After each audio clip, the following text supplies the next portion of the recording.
जगह पे वो काम कर रहे हैं, जिनकी जब वो पोस्ट खाली हुई, जो रिटायर होके वहां से चले गए, उनकी जगह जब आप काम करने आए तो आपने क्या देखा?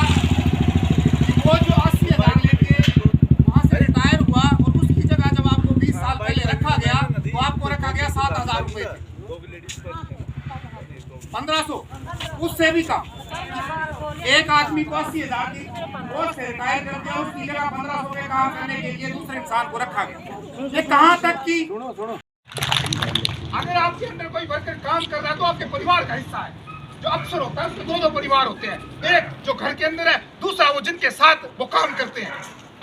लेकिन उल्टा है, घर के परिवार को तो ज्यादा अहमियत दी जाती है, लेकिन जिनकी वजह से आपके घर का परिवार चला है ना, उनको आप कैसे किसी को डरा सकते हैं? जब वो आप कमा रहा है, सारा दिन काम करेगा, उसके बाद आप उसको पैसे देंगे?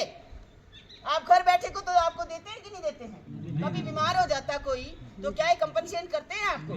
पैसे एब्सेंट करते हैं ना। तो आप तो जो इंसानियत रखना है आपको, आप वो भी नहीं रखते हैं।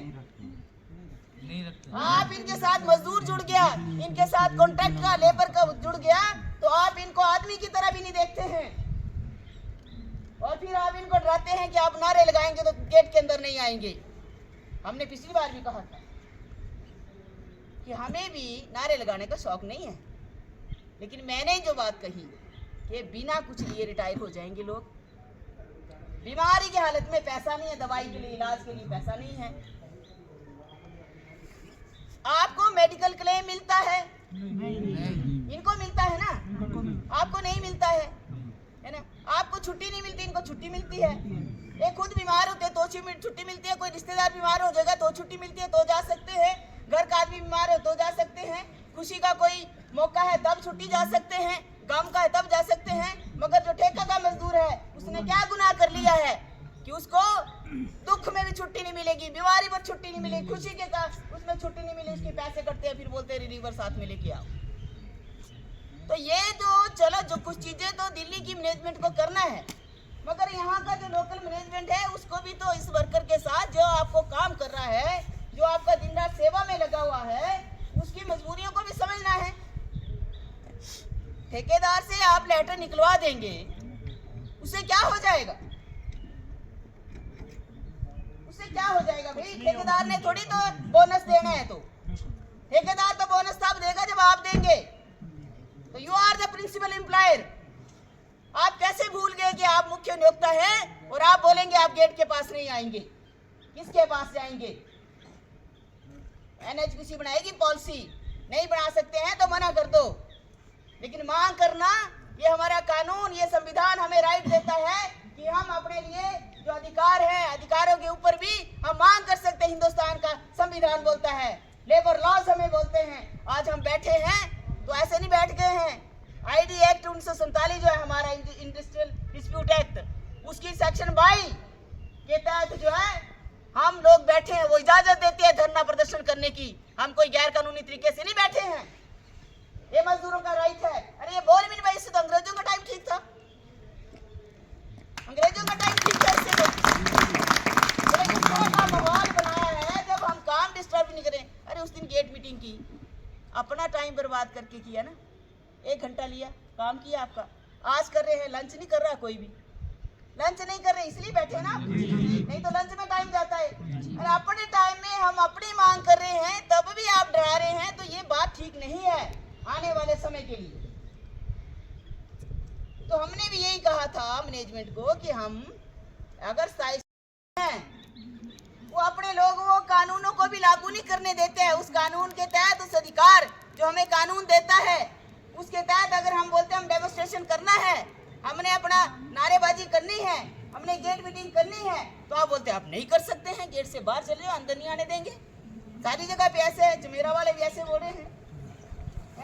कुछ मेरा वाला तो एक HR वाला आदमी हो तो बोलता है मैं तो MBA किया हूँ भाई, हैं? जैसे वही MBA दुनिया में कोई और है ही नहीं, है ना। और MBA किए वाले को पूछा कि भाई ये जो लॉ है, ये जो आपका H फॉर्म करा रहे हैं, आप जरा पढ़ के बताइए कि H फॉर्म ये किसके लिए है। तो नहीं है उसको पता। हम कानून की किताब लेके गए उसके पास, फिर मैं ले गई थी बैग में डाल के, मैंने कहा ये देख भाई साहब, ये है मेमोरेंडम ऑफ अंडरस्टैंडिंग जो है सेटलमेंट का, ये है फॉर्म, ये है रूल 58 जिसके तहत आप ये कर रहे हैं। तो आप ये बोला ये एफिडेविट लेके करवा रहे हैं, तो उस पढ़े लिखे जनाब को ये नहीं पता कि एफिडेविट का मतलब क्या होता है। वो तो कोर्ट में कहीं स्टैंड नहीं करता है। मैं उसको समझाया, मैं बोला आप डरा रहे हैं इनको, और इसको लेकर आप कोर्ट में भी जाते हैं तो ये तो स्टैंड नहीं करता है, तो आपको इतनी समझ नहीं। तो बोले मैडम आपको पता ही तो है स्टैंड नहीं करता, तो भी करने में क्या अर्थ है, करने में क्या अर्थ है बोला है? तो मैं हम भी वही बोल रहे हैं, नहीं करने में क्या अर्थ है बता, नहीं करने में क्या अर्थ है। फिर हमारे लोगों ने बोला नहीं करेंगे, जिन्होंने कर दिया नहीं करेंगे, हट गए, फिर सिंपल एज फॉर्म किया। तो मतलब ये है कि जरूर जो है जो हमारा मजदूर है जो सही में काम कर रहा है, सेवा में लगा हुआ है, उसके बारे में सोचते हुए जो छोटी छोटी इनकी मांग है जो इस लेवल पे आप कर सकते हैं उसको करेंगे। और आने वाले समय में जो आपका ये दिल्ली का कार्यक्रम है आप भी उसको सफल बनाएंगे, हम जाएंगे। और निश्चित तौर पे ये जो आपकी यूनिटी हुई है, सारी जगह पे आज प्रदर्शन हो रहे हैं, इतना प्रेशर के बावजूद भी। अभी बैरासिउल में मैं देख रही थी वो डाल रहे थे, अभी खैरी में भी हो रहा है, आपके पास साथ में लगता है जम्मू कश्मीर में हो रहा है, पार्वती में हो रहा है, सारी जगह पे हो रहा है। तो यहाँ कुछ नया नहीं कर रहे थे, कोई नहीं है, हम काम को डिस्टर्ब नहीं करते हैं, ऐसा नहीं है, कोई अनारकी नहीं, अराजकता फैलाने वाले लोग नहीं हैं हम जो भी करेंगे नोटिस दे के करेंगे, सूचना देकर करेंगे, एकदम से कुछ नहीं होगा, ठीक है। बड़े पहले 12 तारीख की चिट्ठी दी है हमने, ऐसा नहीं है कि आज ही दी है। तो ये हमारे डेमोक्रेटिक राइट हैं, हमें कानून जो है संविधान हमें अधिकार देता है अपना हक, अपनी बात रखने का, अपना मांग करने का, उसके तहत ही हम ये कर रहे हैं, है ना। और कोई हम इस तरह की बात नहीं कर रहे हैं और ना हमारी ओर से इस तरह से होगी। हम कोई भी डिसिप्लिन नहीं करेंगे, हम डिसिप्लिन में, आंदोलन भी डिसिप्लिन में होता है हमारा। फौजों की लड़ाई अगर वो अनुशासन में रह के लड़ाई फौज लड़ती है तो जीतती है ना। अगर अनुशासन नहीं होगा तो हम वो लड़ाई भी नहीं जीत पाते हैं। तो इसी तरह CI2 का भी सिद्धांत है कि अनुशासित होकर ही हम लड़ाई लड़ेंगे। हम कोई ऐसे खेत में इतने ठंड के मौसम में धमकी क्या काट ही दी थी, काट दी है, ऐसा कौन आदमी होता है भाई, ये कोई इंसानियत है। तो आज हमारा संदेश यही है, जो चीजें आप यहाँ कर सकते हैं वो करिए। आप इस तरह कर रवैया मत अपनाओ जो मानवता के खिलाफ जाता, बड़ी साफ बात, जो मानवता के खिलाफ, जो इंसानियत के खिलाफ जाता है, आप इस तरह का काम मत करिए। आप अगर मैनेजर हैं तो आपको इतना भी कोई बड़े अधिकार नहीं मिल गए हुए हैं, है ना। तो ये आप इस सिस्टम के अंदर रह के काम करेंगे। अगर आपको यहाँ रहने की सुविधा दी गई है तो आपके साथ ही काम करने वाले को इसलिए नहीं दी जा रही है क्योंकि वो ठेके का मजदूर है, मगर वो काम तो आपका कर रहा है ना, जरूरतें तो उसकी भी आपकी तरह की हैं। ये ठीक है आप बड़े सोफे के ऊपर बैठते होने मखमली हैं, ये बेचारे नीचे सड़क में बैठ जाते हैं। आप और सुविधाएं, सुख सुविधाएं, आपको बड़ा वेतन मिलता, हमने उसकी बराबरी तो करनी नहीं है, आप भुगत रहे हैं, ठीक है आपको मिली है। तो जो मिनिमम रिक्वायरमेंट है, इनकी जो मिनिमम जरूरतें हैं मजदूरों की, वो तो देनी पड़ेंगी ना। C2 यूनियन जिंदाबाद, C2 यूनियन जिंदाबाद। इसलिए लड़ाई हमारी सिर्फ इतनी सी है कि जो मिनिमम राइट्स हैं वो मजदूर को मिलने चाहिए। और हमारा झगड़ा थोड़ी है आपके साथ। आज आप एक अफसर है, कल कोई और मैनेजर आ जाएगा, परसों कोई और ED आ जाएंगे, आएंगे कि नहीं आएंगे ना, है ना। तो हमने क्या लड़ना, वो तो पोस्ट है आपकी, इसलिए आपको बोला है। आपको तो सारे प्रोजेक्टों को देखना है, ED साहब को तो आपको देखना सारे प्रोजेक्टों के अंदर क्या हो रहा है। हमारा मजदूर चाहे ठेके का ही है, आपके पास खाली कॉलोनियां पड़ी हैं, तीसरे आदमी को किराए पर दे रहे हैं, आप हैं पैसे कमा रहे वहां से। जो आपकी सेवा में दिन रात मजदूर काम कर रहा है आप उसको नहीं देते हैं, आप बोलते हैं अरे आपके अपने एसेट्स हैं, ये आपके अपने हैं, निजी है संपत्ति NHPC की, तो आप अपने वर्कर को क्यों नहीं देते हैं? देना चाहिए। हाँ वर्कर नहीं है हमारे, यही तो है ना, वो समझ की बात है ना भाई। ठीक है हम कहाँ बोल रहे हैं आपके वर्कर हैं, हम जिसके भी वर्कर हैं, ठेकेदार को आप लाए हैं, ठीक है, आपका वो पॉलिसी उसके तहत लाए आप, मगर क्योंकि बनीखेत में काम करते हैं तो बनीखेत में रहना है उनको।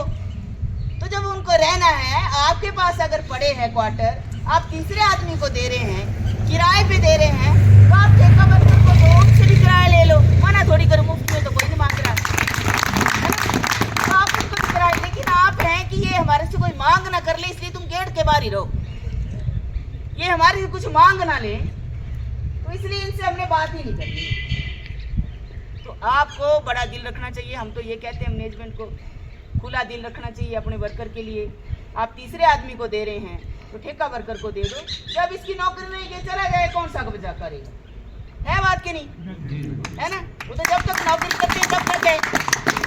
इनको दे दो, किराए पे दे दो, आराम से रहेंगे, टाइम की ड्यूटी करेंगे, आपको भी दुआएं देंगे कि कोई अच्छा अफसर आया था, देखो बढ़िया करके गया, है ना? जैसे जमेरा खैरी में, जमेरा 1 बड़े खैरी में देते हैं वो सबको, सारा ठेका वर्क वहाँ रहता है, रेंट देता है। आपसे सुंगाड़ बैसूल में देते हैं, इवन जमेरा 2 में देते हैं। बनीखेत तो यहाँ तो बड़ा अफसर है ना, बड़े दफ्तर है, यहाँ तो इनको खुद करना चाहिए, पहल करनी चाहिए। तो हमारा यही है कि भी हमारी मांग ये है कि जो हम सेंटर का, आपका जो डिपार्टमेंट है सेंटर से, कारपोरेट ऑफिस है, उनको बोल रहे हैं कि भाई हमारे लिए कुछ करो। ये इतने महंगाई के दौर में 10,000 में बात नहीं बनने वाली है, नहीं परिवार पर चला सकते हैं, है ना? तो इसलिए ये प्रॉफिटेबल है, प्रॉफिट कमाते